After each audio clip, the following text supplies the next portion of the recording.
नमस्कार. आज मी तुम्हाला नाचणी सत्व कसं करायचं ते दाखवत आहे. आपण मार्केटमधून विकत आणतो नाचणी सत्व, पण आपण घरच्या घरची तयार केलं ते आपल्या मुलासाठी खूप पौष्टिक आणि उपयोगी असतं.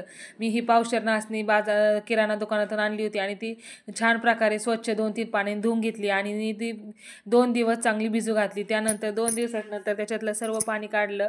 आपली नाचणी अशा प्रकारे भिजून तयार झाली आहे. आणि जे सुती मलमलचं कापड असतं ना, त्या आधी तुम्हाला चाळणीवर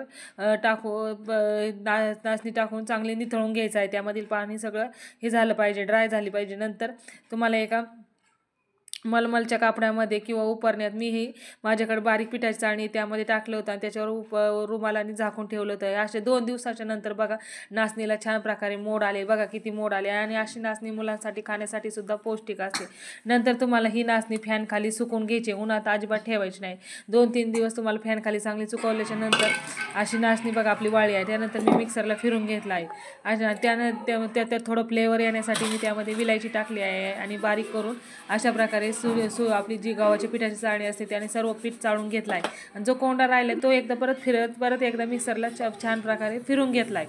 आणि शेवटी जर थोडाफार कोंडा राहिला ना, तुम्ही ती बाजरीची भाकर करताना किंवा ज्वारीची भाकर करताना त्यामध्ये मिक्स करून सुद्धा खाऊ शकता. अशा प्रकारे काहीच आपलं वाया जाणार नाही. आणि मी हे नंतर एका बरणीमध्ये स्टोअर केलं.